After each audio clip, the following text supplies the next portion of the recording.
15 minutes pour nous raconter comment devenir millionnaire sans passer à la télévision. Mais j'ai envie de savoir.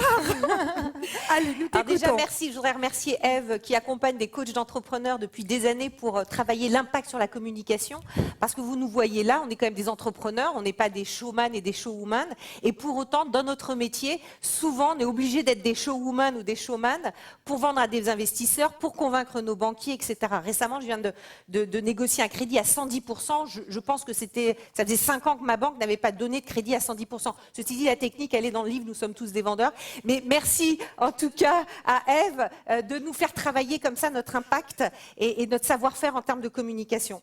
Moi, j'ai voulu, à travers ma thématique, en fait, aller plus en arrière par rapport à mes acolytes, parce qu'ils vous ont raconté leur vie de tous les jours. Moi, je voudrais vous raconter la naissance d'un entrepreneur et son côté hyper rebelle et tenace. Parce que pour faire tout ce que vous venez d'entendre, alors moi en plus, je suis une grande fan de tout ce que vous venez d'entendre, parce que je les consomme. Alors, pas directement, mais je consomme leurs offres et leurs produits.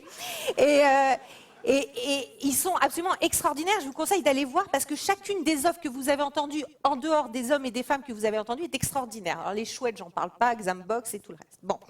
Et donc, comment on est, pourquoi ces gens-là, pourquoi moi aujourd'hui je suis entrepreneur et d'où ça vient? Et c'est ça que je voudrais, c'est cette histoire que je voudrais vous raconter. Et pourquoi avoir choisi cette accroche, comment devenir millionnaire sans passer à la télévision? Parce qu'on fait croire aujourd'hui à nos enfants, et moi j'ai 2 enfants, 12 ans et 15 ans, qu'il suffit de passer à la Starac ou à la Nouvelle Star pour potentiellement faire fortune. Et pour autant, il y a un sondage qui est sorti, 8% des jeunes qui sont passés dans ces émissions continueront leur carrière dans la chanson et dans le star system, et quant aux autres, généralement, ils vont pointer au chômage. Donc c'est peut-être pas là où on va trouver l'essentiel de sa carrière, c'est peut-être différemment. Alors comment peut naître à un moment donné cette espèce de fou furieux que nous sommes tous? Alors, je vais vous raconter tout au début. Tout au début, j'ai 18 ans, je rentre en bac+2 en sciences éco. J'ai un père qui est ultra diplômé, hein, un père qui est pilote de ligne et qui a eu vraiment tous les diplômes possibles et inimaginables, sachant en plus qu'il a vécu pendant la guerre caché. Et donc, pour avoir tous ces diplômes, je ne vous raconte pas la sueur et le sang qu'il a dû y mettre. Bon, et quand il a vu que nous avions à peu près tout ce que nous voulions, il était persuadé que mon frère et moi, nous allions faire HEC et Polytechnique. Pas de peau. En ce qui me concerne, je m'emmerdais royalement sur les bancs de l'école. Je n'étais pas fondamentalement mauvaise, mais je m'emmerdais royalement sur les bancs de l'école.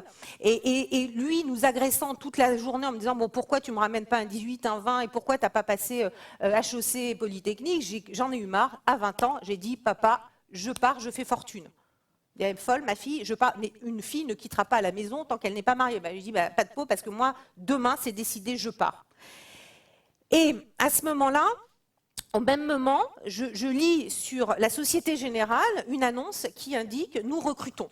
Bac+2, nous recrutons. Et là, j'avais juste mon doc de sciences éco.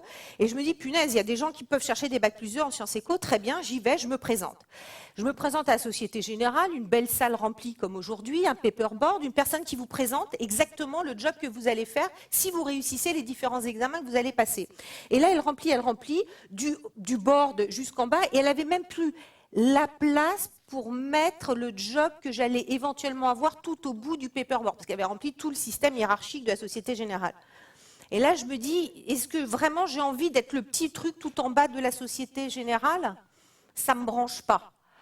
Je passe mes examens, etc. Ils viennent me chercher à la fin, parce que je n'avais pas eu mon doc de sciences éco, je vous l'avoue, du premier coup. Donc, ils me disent, ce serait bien, on aimerait bien vous avoir, mais il faudrait attendre que vous ayez vos examens. Et là, je leur dis, franchement, et là, j'ai 20 ans, j'ai rien devant moi, je sais que je me tire demain, mais je leur ai dit, je ne peux pas venir chez vous. Je ne sais pas pourquoi. Je ne peux pas vous dire pourquoi. À ce moment-là, j'ai osé dire que jamais je mettrais les pieds chez eux, parce que quelque part, je ne savais pas ce qu'il allait se passer, mais au fond de moi, c'était naturel. Alors, je pars. C'est décidé, je pars. Le lendemain, je pars, je prends mes valises, je vais habiter chez une copine. Évidemment, je suis censée payer la moitié du loyer, je ne sais pas encore comment. Et là, je prends un de mes ex-petits copains dans l'immobilier, je lui dis, écoute, tu vas bien me prendre chez toi, il te reste une place, et il me dit, ok, tu viens chez moi. Et donc là, je vais commencer une carrière dans l'immobilier, où je vais très très très vite gagner de l'argent, parce que je vais très vite vendre. Et très rapidement, je me rends compte, après 8 mois dans cette entreprise, que petite boîte, pas de reconnaissance, je ne vois pas le fonctionnement, et puis autant vous dire que je ne connais rien à rien, que je ne me rends absolument pas compte de la vie et du monde de tous les jours. Donc je dis, je pars, monsieur, je pars chez vous, ça ne m'intéresse pas. et plus rien. Alors là, je dis, je ne serais pas capable de vous dire pourquoi, comment à ce moment-là, mais je me dis, il faut avec le recul et aujourd'hui, du haut de mes 44 ans, que quand même j'étais un peu tombée sur la tête. Et là, j'ai l'occasion, à travers une rencontre, d'avoir un entretien de recrutement chez ceux qui ont mon âge s'en souviendront, Catherine Mamet. Et là, chez Catherine Mamet, je rentre, une femme me reçoit, une directrice commerciale, elle voit 21 ans, et à 21 ans, je suis censée, à 20h, 22h, aller chez les gens le soir pour leur vendre de l'immobilier de loisirs à domicile dans des banlieues pas possibles, à voiture seule. Et elle me dit, mademoiselle, vous êtes beaucoup trop jeune pour faire ce job. Je dis, pas du tout. Je suis pas jeune, c'est vraiment le job que je veux faire et embauchez-moi. Vous avez une voiture? Non, mais demain, je vous jure, j'ai une voiture. Vous êtes sûr que vous avez une voiture demain? Je vous promets, j'ai une voiture demain. Je me rappelle plus comment, mais 2 jours après, j'avais une voiture neuve. Une Clio, je ne l'ai pas volée chez un concessionnaire, je vous le dis tout de suite, mais je me suis débrouillée pour emprunter. Mes parents sont portés caution, mais ils n'ont rien remboursé du tout. Mais disons que le lendemain, 2 jours après, j'avais une voiture et ils m'ont embauchée. Et là, il y a une deuxième prise de risque complètement dingue en disant comment aujourd'hui, dans le monde d'aujourd'hui, un jeune, quand je vois tous les jeunes tous les jours que moi j'embauche, si je lui dis demain il me faut une bagnole, j'en connais pas beaucoup qui iront chercher une bagnole le lendemain. En me disant ben non, j'en ai pas, débrouillez-vous, j'irai trouver un job où il n'y a pas besoin de bagnole. Donc il y a déjà cet état d'esprit de dire je prends le risque et je m'achète une voiture. Je commence et là je fais 0 vente. Premier mois 0 vente, deuxième mois 0 vente, troisième mois 0 vente. Vous avez en face de vous une des vendeuses les plus, on va dire, connues de France qui n'est incapable de faire une vente à ce moment-là. Donc autant vous dire que aujourd'hui, pendant 3 mois, ma directrice générale, au bout de 3 mois, dit cette fille-là, vous me la jetez. Pourquoi? Parce que, non seulement je ne fais pas de vente, mais en plus je suis payée en avance sur com, ce qui veut dire que je dois de l'argent à l'entreprise. Et là, ma directrice commerciale dit non, vous avez en face de vous, chère Catherine Mamet, votre future première vendeuse. Alors je vais vous expliquer pourquoi. Parce que ce qu'elle avait déterminé chez moi, c'était ma ténacité, c'est-à-dire ma capacité à ne jamais rien lâcher. Par contre, ce qu'elle avait aussi déterminé chez moi, c'est ma capacité à ne pas écouter et à ne pas faire un processus de vente dans les règles de l'art. Donc, elle me dit, très bien, je vais t'accompagner. Elle m'accompagne en rendez-vous et sur le premier rendez-vous, elle me dit, voilà, quand on a un client en face de soi, la première chose qu'on fait, c'est qu'on pose des questions, on écoute. Pas de problème, quelles questions on écoute? Super, génial, je prends. Elle revient en face de moi, deuxième rendez-vous, elle me dit, c'est bien d'écouter et de poser des questions, mais est-ce que tu connais bien tes produits et ton offre? Ouais, comme ça. Ben maintenant, tu vas l'apprendre par cœur. Et on va regarder programme par programme et tu vas être capable de dire quelle est l'odeur du boulanger quand tu passes devant ou la charcuterie qui est en face du boulanger de chaque programme où j'avais jamais mis les pieds puisqu'évidemment, c'est de l'immobilier de loisirs. Très bien, j'apprends tout par cœur. Et puis là, je commence à faire des ventes exceptionnelles. Donc là, on est au 3-4e mois et là, je fais 8 ventes par mois. Un commercial excellent en fait 4, un bon commercial en fait 2. J'en fais 8. Oui, mais au bout de 8 jours, toutes mes ventes sont annulées. Pourquoi? Parce que délai scrivener et tout le monde annule les ventes une fois que je les ai faites. Elle me dit, Evelyne, il y a un problème. Vous pouvez imaginer, 8 ventes, 8 annulent.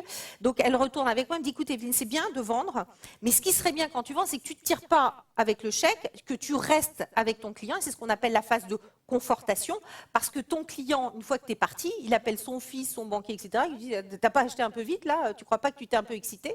Et donc, il y a une phase qu'on appelle de confortation. Et là, je l'écoute. Et donc, je respecte, et je vais respecter point par point, moi, la rebelle, la folle furieuse, je vais écouter cette femme, et je vais mettre en pratique l'ensemble du processus qu'elle va me donner, sans jamais poser une question, sans jamais remettre en doute ce qu'elle me dit, en appliquant mot pour mot ce qu'elle me dit.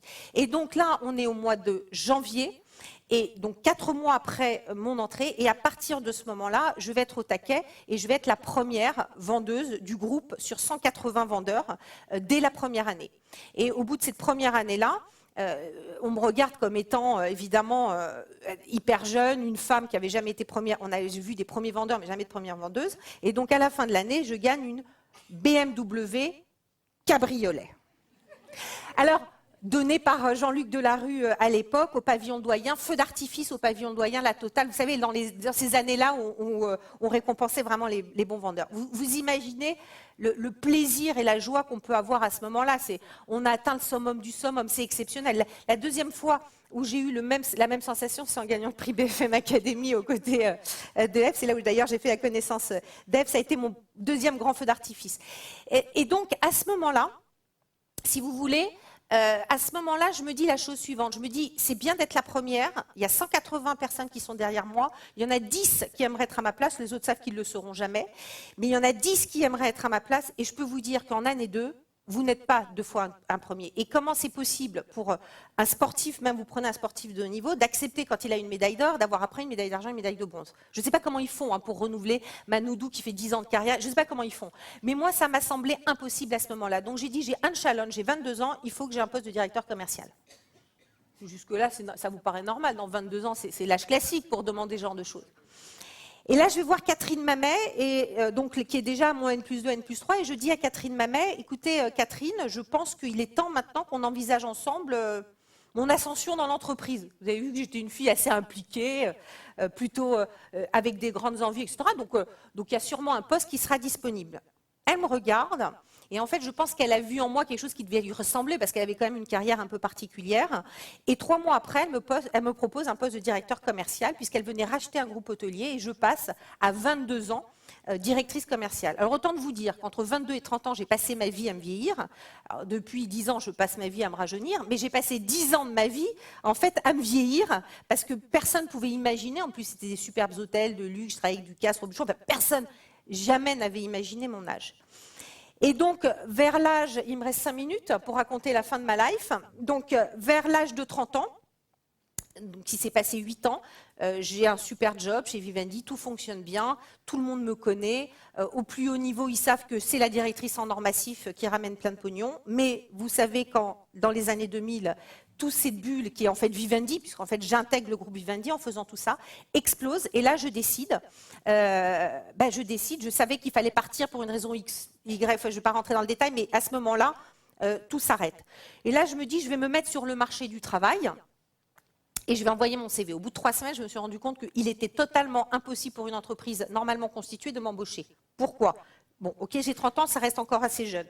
Je suis une femme, et franchement, c'est pas facile. Ensuite, c'est pas évident, c'est pas évident. Bac+2, merci les filles. Bac+2, ça serait beaucoup plus simple. Bac+2, au salaire que j'avais un des plus gros salaires jeunes de Vivendi. Donc impossible, enfin, les gens me voyaient comme un véritable zombie. J'ai mis 3 semaines à comprendre que c'était impossible. Donc au bout de 3 semaines, je décide de monter la première structure que sera ma structure qui est aujourd'hui, maintenant, qui s'appelle Booster Academy. Donc j'avais envie de partager avec vous le parcours parce que vous ont tous rencontré le pendant, mais regardez ce qui peut se passer avant. C'est vrai qu'on dit toujours l'entrepreneuriat et toutes les réussites, et nous on n'a jamais l'impression d'avoir réussi quoi que ce soit parce qu'on sait que demain, après-demain, tout peut exploser. Parce que je suis comme vous, les gars, c'est-à-dire que tous les mois, on se dit est-ce qu'on va pouvoir payer tous nos salariés, est-ce que ça va fonctionner, parce qu'on est toujours en fait sur le fil, parce qu'on investit, on veut de la croissance, etc.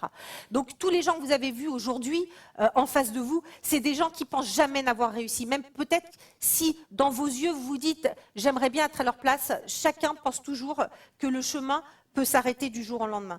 Mais ce qui m'intéressait, moi, ce que j'avais envie de partager avec vous, c'est tout le chemin d'avant. Voilà comment, en fait, la ténacité et le côté rebelle peut amener, à un moment donné, à l'entrepreneuriat.